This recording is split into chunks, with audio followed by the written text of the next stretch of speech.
All right, welcome to episode 64 of the At Bat Podcast presented by War Media, where we give you our thoughts on the latest Chicago baseball news, as well as take a trip around the league. I am Saul Rodriguez, along with my co-host, Miles Porter. How are we doing today, How are we doing today, Miles? Hey, doing good. We made it to the championship, and it was amazing. Um, we came up short this year, man, and it was just it's one of those things where even if you're the best team or consider the best team or the best record, nothing is guaranteed at all.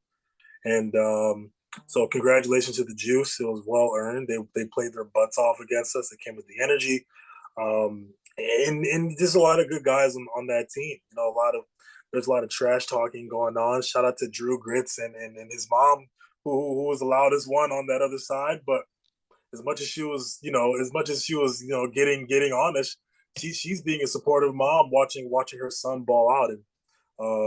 And for those who don't know, that's the opposing team's catcher that beat us. So that's the Juice, and Drew's a buddy who I played with a few years ago. He was on our team, and just thank you for the amazing support this season. So I want to thank you for always having us in the corner. And definitely an unfortunate ending to the season, but we're gonna regroup, come back next year, and we got some unfinished business. So I'm excited for next year. But the good thing is, hey, at least I'm not missing any more episodes, so that's great. 45 plus game season is no joke. I think this is the most games we've played in a season since I've joined this team. So, no, it's been great. So I look forward to next year.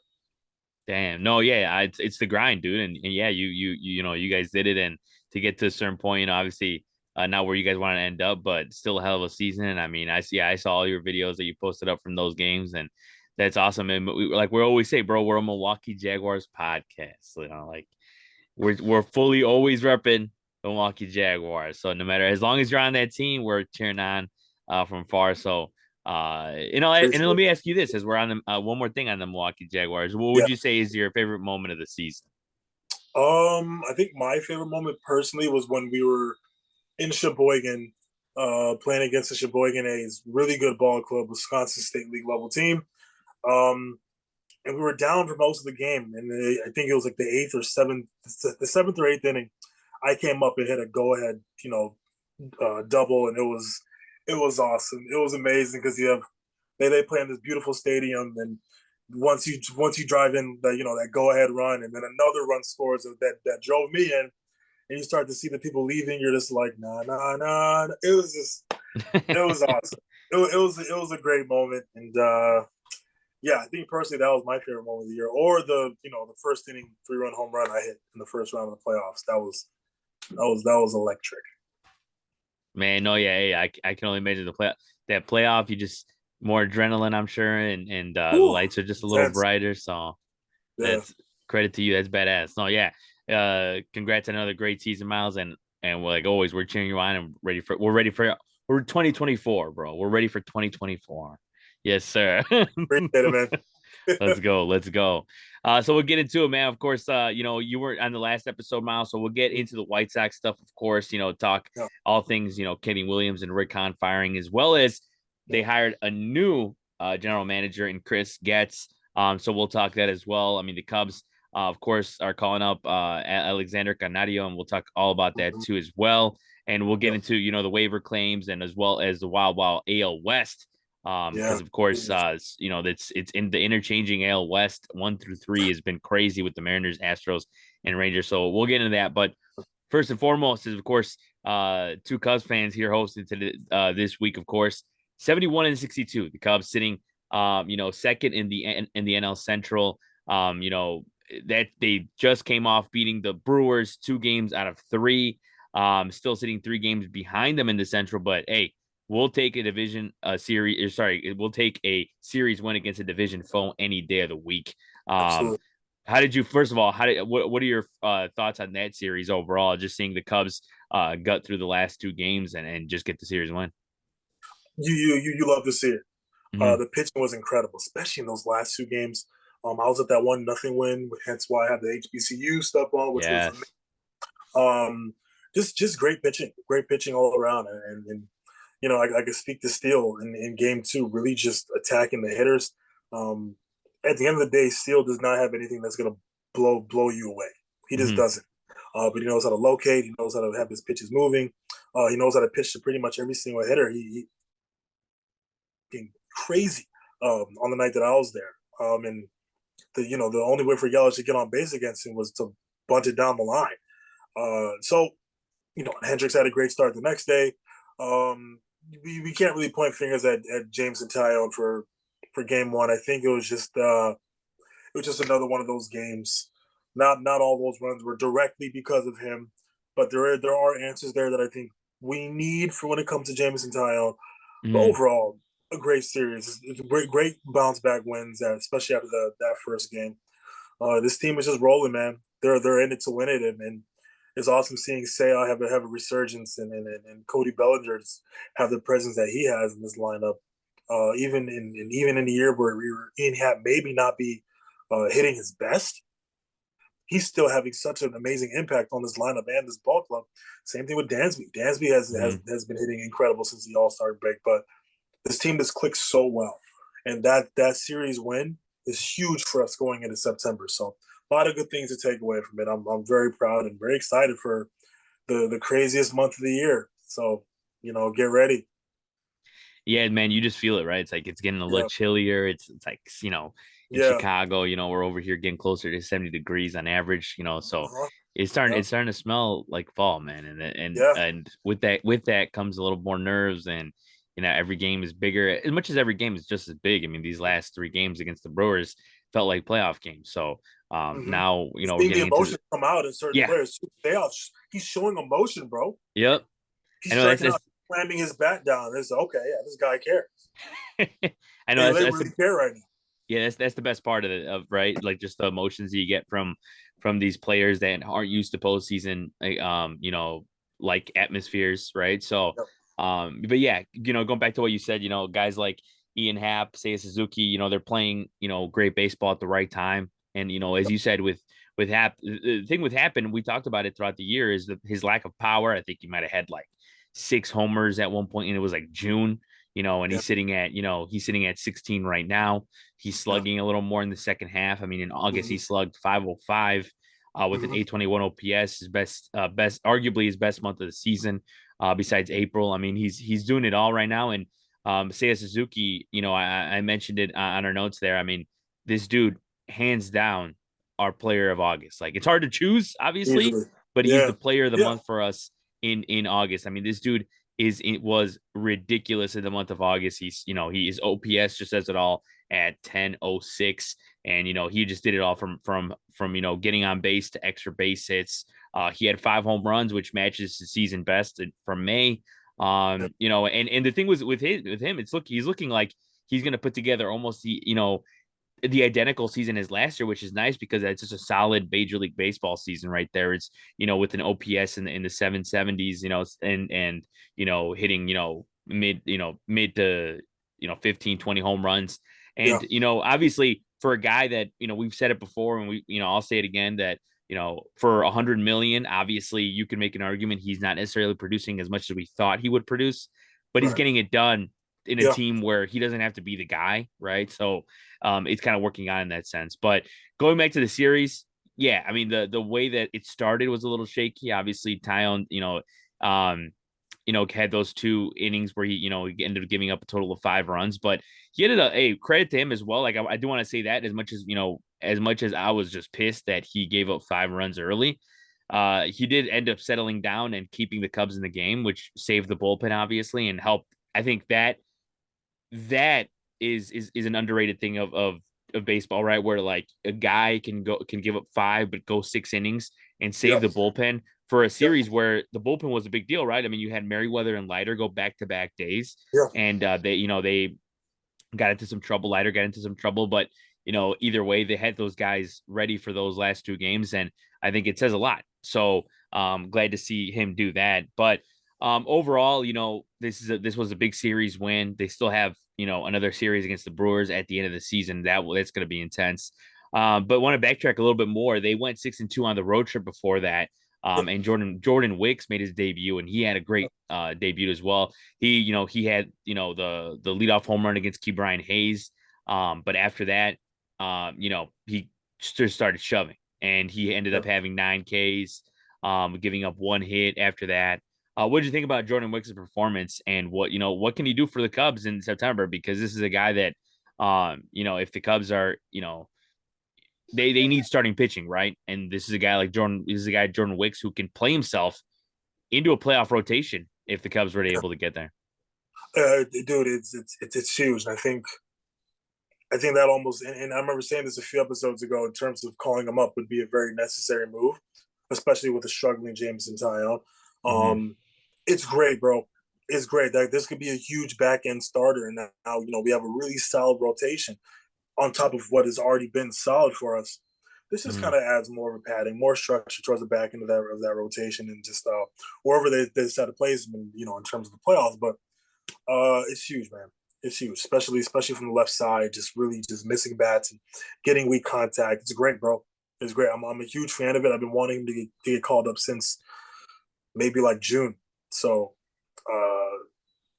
the more pitching, the better. The more solid pitching, the better. And I think that's one of the things where we've been a very solid pitching team, but we also could take a few steps forward, and this is a good step in that direction. Having him being called up, and that debut that he had was absolutely amazing. He was pitching like he's been up there for about 4 or 5 years already. Yep. Um, it's good. It's good stuff, man. It's good stuff. We're just constantly adding to what's already a well-oiled machine this year, and so let's see where this goes. Yeah, no, I mean that was good to see, and I think it also just, um, yeah, it gets me excited for next year as well. Because I mean, this is a guy who Yeah, could be in the rotation next year. There's a lot of talks of whether the Cubs can get Otani. He's not going to pitch next year, but from a pitching perspective, people are like, oh, Otani, they can get a guy like Otani, all right. that. But then also thinking about other guys that are available like Aaron Nola. But hey, what if the Cubs end up not going for a lot of starters, or not being in on a lot of starters, and have the starters from within, because they have a lot of guys like Ben Brown, Cade Horton, those guys Yeah, waiting in the wings. yep. So yeah, plenty of depth there, and hopefully it's able to continue, because yeah, if he can have a great September, I mean that would be like just a godsend for the Cubs, because Yeah, having a rotation where if the playoffs started today, it's Steele, Hendricks, then question marks, right? You don't know yeah. necessarily if they're gonna go. You don't know necessarily if they're gonna go with the side. Is Stroman gonna be healthy, whatever? Mhm. So you don't know where they're gonna go, and if Wicks can answer a lot of those questions, then him and Assad as well can be big parts of a playoff run. It was good to see, it's good to see Keegan Thompson back up here next, pitching well. He looks pretty good from the Yeah. last, few couple times that he's been there. So, uh, one of the things I was going to ask you as well, going on again, following this where the Cubs are at right now, 71 and 62, like I said, 3 games back. Uh, as of right now, we're sitting here recording this on August 31st, September about to start. Unbiasedly, do you see the Cubs catching up to the Brewers? It's that's a good question. And as I look at the schedule, um, I'm not sure. I think that's definitely a challenge, um, for a Brewers ball club that is not exactly overpowering, but the Cubs aren't overpowering as well. I could definitely see the Cubs catching the Brewers, um, but in order for that to happen, the Cubs have to stay consistent. We're in this position because we are winning most of our series, um, and that's the same thing with the Brewers. And so we're right behind them, and at any point, this team can uh, start to fall off a little bit. Now, I say that, and I don't know the Brewers' schedule, but I can speak to the Cubs' schedule specifically. Going to Cincinnati, that's going to be a dog fight. We got San Francisco coming into town. That's going to be challenging, along with Arizona afterwards. Then we go off to Colorado. Then we go to Arizona. That'll be another dog fight. Um, it's right there. It's 100% right there. I just don't know. I don't know if I see the Brewers slowing down. I I just don't. I would have to double check their schedule. I think the Cubs are capable of it. Um, but I'm okay. I'm also okay with us kind of fighting for that first wild card spot. We're staying in the second wild card spot as well. Yeah, you're right. I mean, ultimately at the end of the day, as long as we get in, right? I mean, that's probably the most Mm-hmm. important thing. But yeah, I think if somebody had to, you know, was like, you got to answer right now if you think it's going to happen, what would you have to bet on? Yeah, I'd probably say no, just because of the fact that the Brewers pitching is just better, and Yes. as much as this series win kind of showed how Cubs can out battle that pitching, which was great to see. Yeah. Um, yeah, it's just one of those things where the Brewers just when they play other teams, when they play against us, it's always a battle, right? But Yeah. against the Cubs, but when they play against other teams, it's kind of like they have this different aura to them, like, and they just mash and they have clutch hitting. I mean, we saw it against the Rangers, Yeah. and the Padres. So Mm-hmm. it really doesn't matter who they're taking on. And I will say this though, that looking at the schedule, they do have for the rest of the season, it goes like this: Philadelphia, Pittsburgh, New York, Miami, Washington, St. Louis, Miami, St. Louis, and Chicago. So it's not a difficult schedule whatsoever. I mean, they're playing St. Louis 7 times in the matter of 2 weeks. You can make an argument, but those teams like Pittsburgh, we saw they're going to put up a fight, even if we Yeah. beat the Cubs, beat them 3 out of 4 games. Yeah. They're facing the Yankees at New York. They got Aaron Judge. This is not going to be an easy team to play. They're actually bringing up a bunch of guys like Jason Dominguez, Austin Yeah. Wells. So they're going to be a tough team to beat as well, especially in New York, as it always is. Miami is, of course, in the playoff hunt. The Nationals are back alive. Like, they're 9.5 out of a wild card spot. They're obviously playing more for next year, but they're showing life that, hey, maybe next year they can make a wild card run, right? So Yeah. Yeah. they don't have necessarily an easy schedule or a hard schedule, but these are teams that are going to put up fights. And we mentioned it on the last show, me and Gabe, that the easiest part of the schedule was August for the Cubs, because they have one of the Right. easiest schedules in Major League Baseball for the second half of the season. But Yeah. the easiest part's over.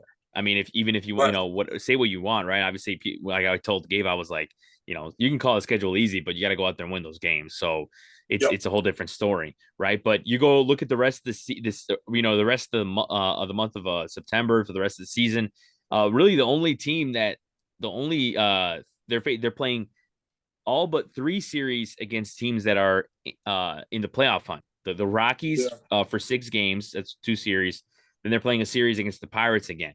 Everyone Yeah. else, which is Arizona for 7, Yeah. Cincinnati for 4, San Francisco for 3, Atlanta, and then Milwaukee. Like, dude, these are playoff games. Like, this whole Dog fight, month, man. Yeah, it's this gonna be this tough. whole month is gonna be playoff games. So I'm hyped, and I will say this again, as I said this before, because I've talked to a lot of people over the last week, and they're like, oh, the easiest part of the schedule is over. Like, they got to face these teams that are hungry for playoff, for their playoff hopes and all that, whatever. Right. But I'd rather play against good teams than bad teams. That's just me, because I hate losing to, like, the Tigers of the world, or the no disrespect, the Tigers have been playing better baseball in the second half, but the teams like those that are out of contention, like, dude, I don't know why. I'd rather lose to, like, the Braves, because you're like, hey, they're a good team, whatever. You know what I'm saying? We just lost Yeah. to a better team, right? But Yeah. I also just feel sweeter to beat them. I mean, we've had plenty of great series win this year with the Orioles, the Blue Jays. That felt great. So yeah, it Yes. is what it is. And we'll and I'm sure the Cubs will be ready, and they always play. I feel like they play up to the competition no matter what it is. Mm-hmm. And I think they could take on anyone. But Yeah. one more thing before we move on from the Cubs, of course, mentioned it. They're calling up Alexander Canario, which to a lot of people surprised, because I really thought it was going to be PCA. As much as like I said too before we came on, that there's nothing wrong with them bringing up Canario, because he's just as a beast as PCA is. It's kind of like the Cubs are just so rich with talent. And there were rumors about PCA. It's probably one of the one things that probably made me think that it was going to be him. But is a guy, Alexander Canario, who can play the outfield. He's 23 years old. He came in the Yeah. deal for Chris Bryant for the Giants. He's from Montecristi, Dominican Republic, and this is a guy who hits for pop, extra base hits. I mean, he hit 37 bombs last year. He's got 91 homers in his minor league career. And right now, I believe his last 12 games in the minors, he got on base. And then he had, of course, on the season, he has an 844 OPS. So he's killing it. But what are your thoughts on this choice of them going with Canadio over PCA? Some people as well, I see it on Twitter, they still have hope that maybe in a week or so they call it PCA, they send someone down or something like that. Who knows? But ultimately, if it's just Canadio, what are your thoughts on the Cubs' decision? You know, I he does he play the outfield or the middle infield? He plays the outfield, right? Outfield, yeah. Yeah. It's very interesting. Um I think he adds more depth to this lineup as well. Um yeah, and I know since he plays the outfield, I'm wondering if this is because Talkman has not exactly been lighting it up offensively. But Talkman has been absolutely incredible defensively. So I like it. I like them kind of adding more depth. This is giving us more options in terms of offense. David Ross has a lot to work with. Christopher Morel has been scuffling uh, quite a bit, but has still had his a few moments. I like it. I've kept an eye on Canario, and you know this kid's been absolutely lighting it up. So we'll welcome any help that we can get. And this is a guy that's going to be a part of the Cubs' future if he plays well. And I only get confused because is it after September 1st if a player is called up, can they not be a part of the playoff roster if they weren't already on the like that 40-man roster prior or like the active roster? That's where I get confused. And I'm wondering if the Cubs are making these moves to give us this final push. And if we're calling these guys up, how many of them are we bringing into the playoffs or are these auditions? That's where I get kind of confused about. Oh yeah, so I checked it up because I was thinking the same thing. I'm like, yeah, like if that's the case, then maybe you could just then they're probably if the sorry, let's start over. If that's the case, probably not going to bring up PCA because imagine PCA lights it up and he can't make the playoff roster. Right. But you are Right. right. It says that any player who's in the 40-man roster, or 60-day injured list as of 11:59 p.m. Eastern on August 31st is eligible for the postseason. So Right. starting at midnight, tonight or tomorrow, I should say, that any player after that will not be eligible. So and as far as I know, he's not even on the I don't think he's on the 40-man roster at all for the Cubs. So that completely rules him out. Let's see. Yeah, no, he's not. Yeah. So That's yeah, where so I'm kind of confused that about it. yeah, so that kind of just I think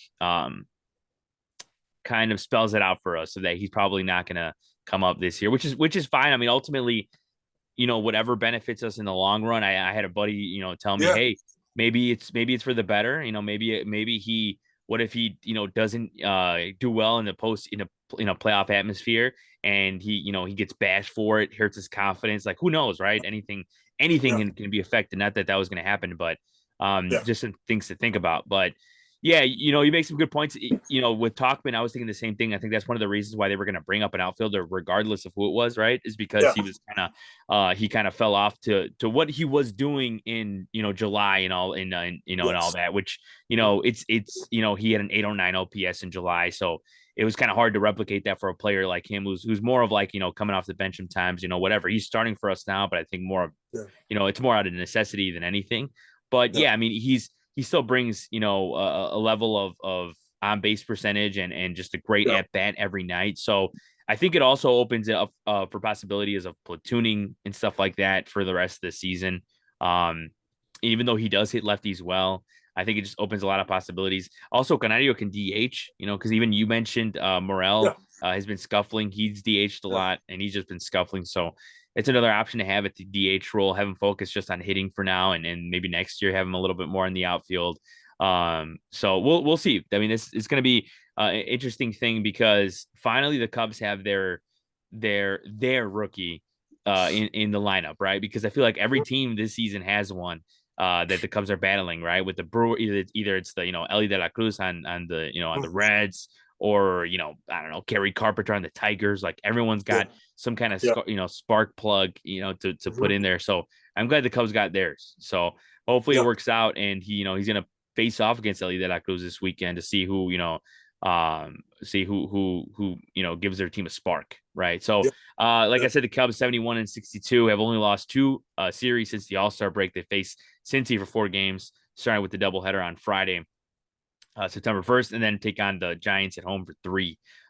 For sure that is going to be some playoff like atmosphere at Wrigley. Moving on to the White Sox, because hey, last week we had plenty of conversation with Gabe Wilkins on this. Miles was not at this, or was not on the episode, but I did wanted to get his thoughts on the firing of Kenny Williams and Rick Hahn. And also, the hiring of Chris Getz. So we'll get to the Chris Getz parts, but first of all, what was your initial reaction when you heard that the Sox were making a move to fire Kenny and Rick Hahn? It was interesting because Ryan Zorf is a very loyal person. He's very loyal to the people that he knows, and he'd like to try to keep people around him who he's familiar with, and if they have, there's some sort of history between him and whoever it is, he likes to do his best to keep them around. Um, I mean, I guess you could say it is necessary for the most part. This organization needs an entirely new revamp. There's so many different things about this organization that have to be gutted out and redone. Good for the White Sox. I don't know how much how helpful this is still going to be in terms of bringing in Chris Getz when you had other options out there who can maybe turn this organization around for the better. I don't know where this organization is going to be as long as Reinsdorf is still the owner. Um, it's we always hear about mixing business and relationships. Reinsdorf takes that to a whole different level. That has just been very hurtful for the Sox organization itself, hurtful for the fan base, and it's unfortunate. It's really unfortunate because this is an organization this is one of the worst years, regardless of them being a Chicago team. I've never seen an organization have such a crappy year, aside from the Athletics. This has gone horrible this year. Everything from the culture in the clubhouse to players making comments who are not on the team no more, to the incident with Tim Anderson. Tim Anderson still having certain issues, to a woman bringing a gun in the ballpark and accidentally. This is outrageous to me. And I feel terrible for Sox fans. Then I think about it from a player standpoint. These dudes are just going out there every day. They just want to play ball. They just want to go out there and compete every single day. And if we're making moves just based on relationships and you know this guy and you think he's going to, but there's not really a resume there to back this up. I don't, I'm so pissed off for a Sox fan. If I'm a Sox right now, I am so mad. I'm so mad because this has gone horrible this year, and we've kind of seen a consistent decline since 2021. Good first steps, yes. We took 5 steps forward, but we took some steps back, and I know LaRusse has always been he's been brought back as some sort of consultant, or I'm not sure what his role is. Enough with this. That's my buddy. I know him. I want to bring him in here. At what point are you like, hey, I want to bring in someone qualified, someone with a new perspective, and someone who can actually turn this thing around instead of just bringing in. You're just bringing in things that just aren't working. People who aren't going to get the job done. I don't have faith in Chris Getz, but I'm willing to watch and see what happens. But there are more qualified people out there. 100%, man. I'm right there with you on that, because when I heard that they were considering getting Chris Getz, I was like, here we go again. I mean, I don't. This is a guy from within. This is a guy who's been with with the organization for years Yeah, now, and I've heard plenty of people say, hey, Chris Getz, he's been with these players, developing all these players, but what has that got them to? It's got them to Baseball America calling their minor league system 22nd. Just in the last couple of weeks. yeah, So what does that say? What does that say? So, yeah, it's just one of those things where, there was plenty of, guys out there they could have gotten, and, they went with the easy choice, and that I don't think is going to fare well for them. But, as you said, we're going to see what happens. This is a team that, definitely we all expected. I mean, let's be real. Ultimately, we expected these two teams to be flip flopped, right? With the Cubs and the White Sox records, like uh, Yeah, we expected the Sox to be where the Cubs are at, Cubs to be where the Sox are at, with a yeah, little more, with some more, splashes of potential and some there. Like if the Cubs were there, we wouldn't be really disappointed. Hey, start next year, we have some good, talented pitchers, whatever, blah, blah, blah. But this is where the White Sox are at this year, and that's, getting Chris Getz as a general manager. I don't necessarily think it's going to change anything. And then right, we talked about it before we came on, but Reinsdorf announced today that the Sox are not going to even go for Otani, which obviously, I don't think anybody thought he was going to go there, but just the fact right. that he, automatically just has to crush any type of hope for Sox fans just says it all, regardless of, anyone had hope, like whatever, that he had to say that, outright. And, but yeah, I That mean, pisses me off, bro. And it's just mhm, like, bro, like these fans have gone through so much this year, and then for you to be that out of touch just to make that comment, yes, mhm, that's very evident. People know that, but you're almost like throwing salt on the wound. It's yeah, just not a necessary thing to say. And really, for the most part, has that been a conversation of Otani going to White Sox? A little bit. It's definitely been more for the North Siders for sure in terms of if that's realistic or not. But it mhm, just pissed me off about how out of touch Reinsdorf continues to be with the people who look up to these teams and they want good for these organizations. That pisses me off because that's just not necessary. Hey, dude, guess what? Your fan base is already hurt. They're already going through a lot this year. Shut up. mhm. Shut up. It is ridiculous, and he's too old to be. This is yeah. Yeah, I mean, yeah, it's one of those things where it's like everything that has, can be said has been said, especially by White Sox fans. And I'm Yeah. like just thinking to myself, like, man, it doesn't matter where you sit, you just gotta feel for these guys because it just the pain never ends for the White Sox, right? It's these Yeah. fans who, I have friends that go to these games every year. Like I go to plenty of White Sox games, see those diehard fans and the lack of, fans there in general is just sad and Yeah. who knows what's going to happen? Are they going to move to a different part of the city, different part of the state? Dude, it doesn't Um, end. It's yeah. crazy. Mhm. When So, you list it off, it's amazing, bro. yeah.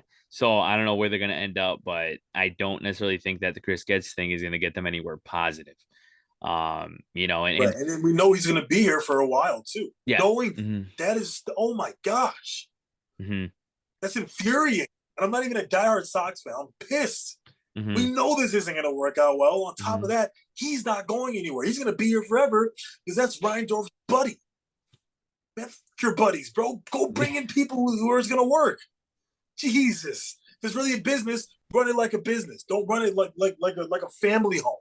Hmm. Yeah, and you're right. I mean, especially with the Tony La Russa sign, I mean, that just says it all, man. Like that, like just him as a consultant. Like, what even is that? Like, it's not. It What is just. he consulting? Like this is ridiculous. What is Tony La Russa consult? You know how many Yep. people who you can hire and put in this position to? Yep. Oh my gosh, you went with he got It's older from the last time we saw him, and I think that was possible. yeah. Let, Yeah. I let, mean, let Tony La it's Russa just live out his retirement because he's not going to say no. He's not going to say no. He's gonna slowly walk to the stadium with any opportunity. He can't stop giving him these opportunities. He's done.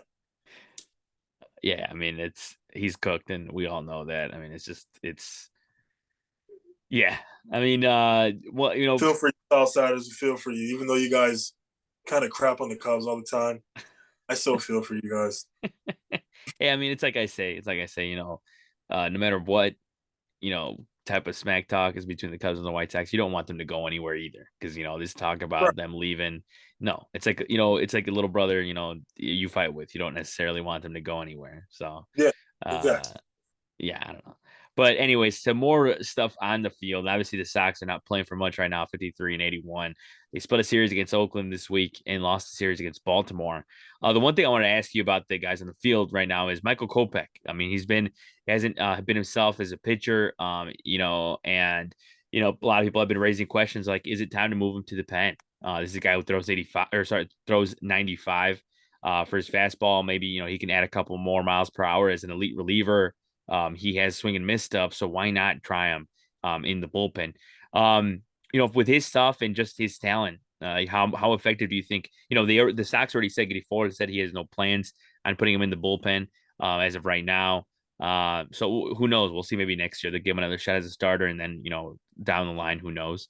But what kind of stuff do you think what kind of impact would he have out of the bullpen if they did actually do that? Because I think it's a question we should be asking because this is a guy that really as a starter hasn't gotten on a roll. I mean, he's finished the season, with ERA in the mid threes, but Mhm. from a guy that came in, in the Chris Sale trade along with Yohan Moncada, he hasn't necessarily reached that, Cy Young level type stuff that maybe a lot of people thought he could have achieved.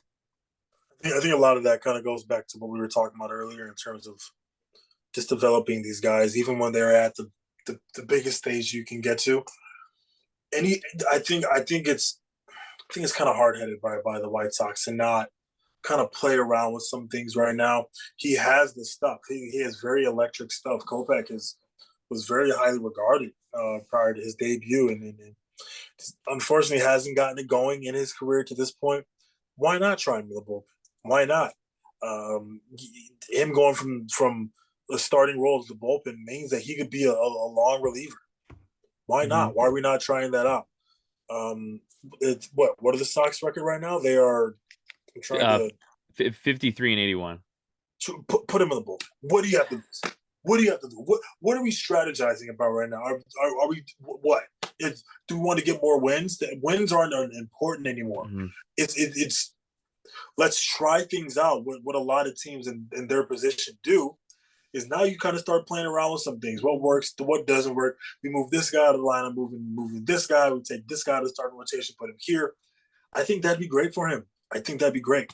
And it could be another one of those scenarios where maybe you ship him off and we see who he truly is on another ball club, which is what we're seeing a lot of right now.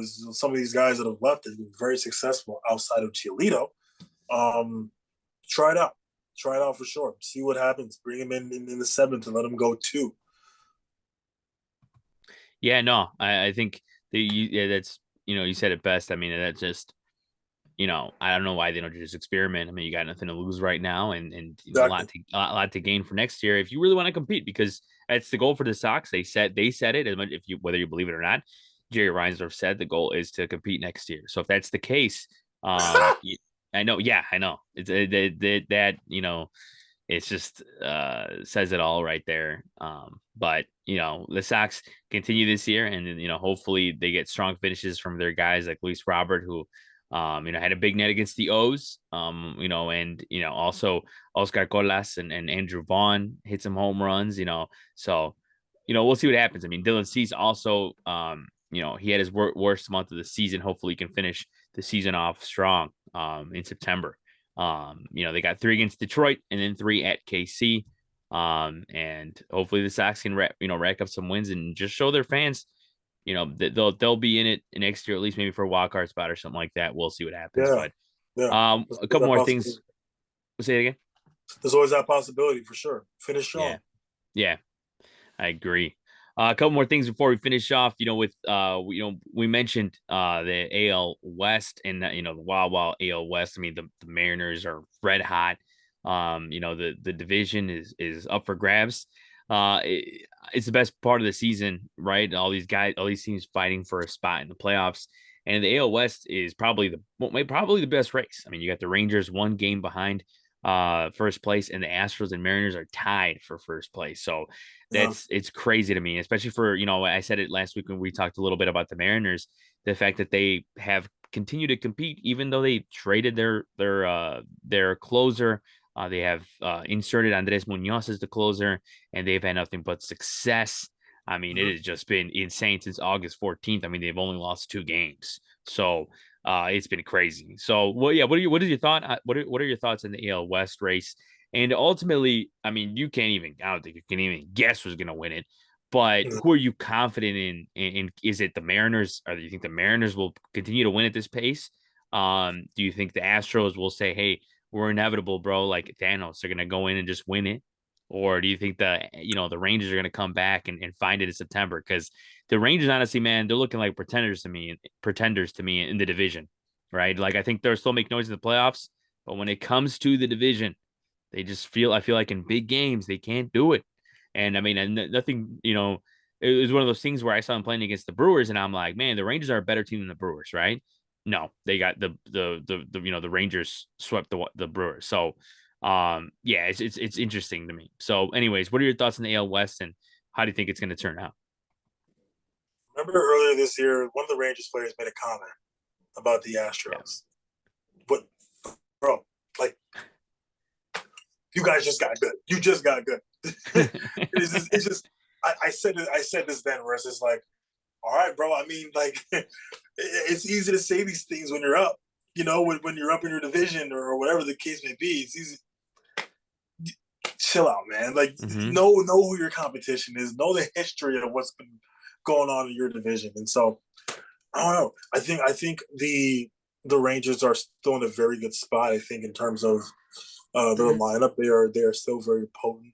Aside from and I like a lot of things regarding the rotation. They've done a great job of kind of maintaining their momentum, regardless of DeGrom not being there.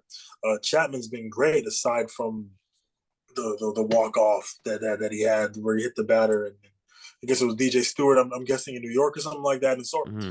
no, I like a lot of where this team is going. Um, but they got to pick up the pace because the Blue Jays are right there. And aside from the Red Sox going 3-7 in their last 10 games and losing 4 in a row, they were starting to catch some serious fire in Mm-hmm. August. And so you can't count out a team like the Red Sox, who might make they might surprise some people if they start winning ball games. Um, I saw a lot of potential, especially during that Dodgers series at Fenway. Um, the Rays aren't moving. I just think Seattle just wants it more. They just do. Julio Rodriguez has gone on a streak hitherto undreamt of. Shout out to Doctor Strange since we're making Avengers Marvel references. Um, it's been awesome, man. It's been cool. I think Seattle's. I'm not gonna say they're gonna run away with it, but I have more faith in Seattle or Houston winning that division than Texas, just because I feel like this team hasn't been there before, and they're not exactly built to just wash a whole bunch of teams. I just think Seattle and especially Houston are way too seasoned for Yeah, not to mention, I think ultimately also the one thing I should say as well is I think all three teams are going to make the playoffs. I think that's pretty much a lock. that. For sure. I Yeah. think all Yeah. the way it's looking like right now, I don't have any faith in I can't say any faith, but compared to them, I have more faith in them, AL West teams than the Red Sox or the Blue Jays. Yeah. Bichette went on the IL. Blue Jays just haven't been playing at the best baseball. They know they can play Vladdy. We've said it before.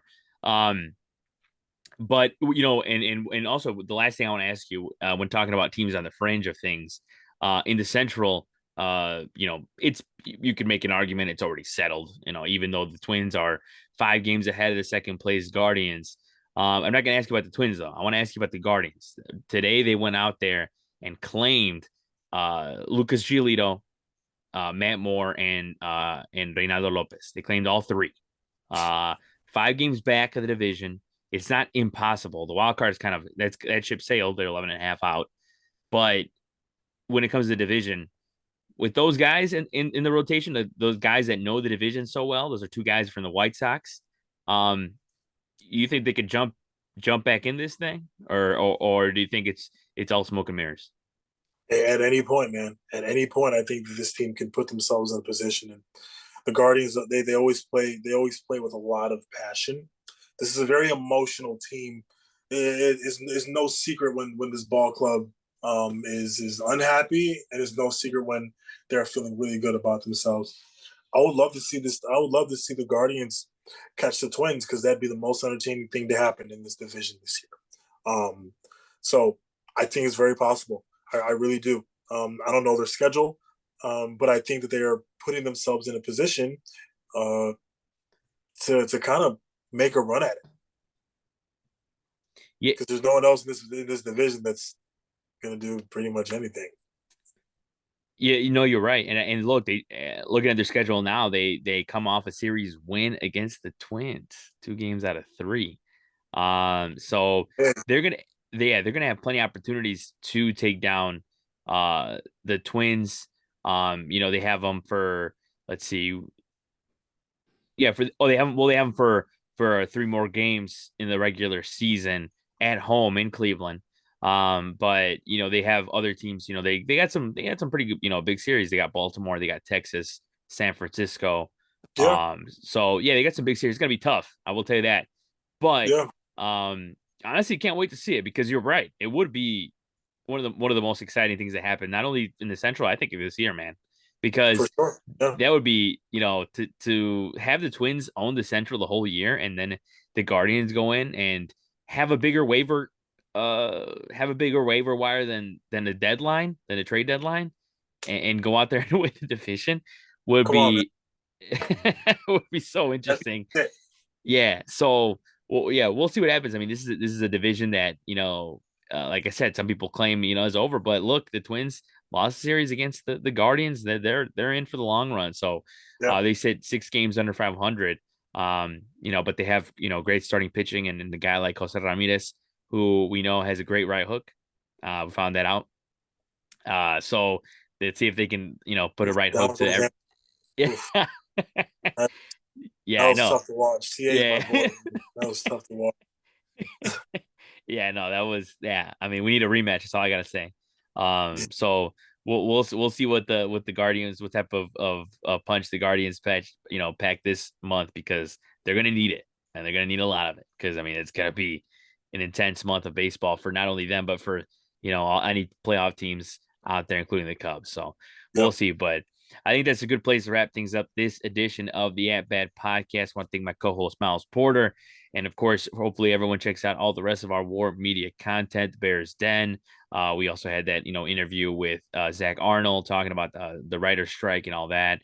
So definitely check that out. We had an open run with Josh Hicks and Michael Walton talking about the Bulls, all that stuff. Check it out at War Media on YouTube, as well as War Media on all our socials. We're at War Media at all social medias, including TikTok, Threads, all that.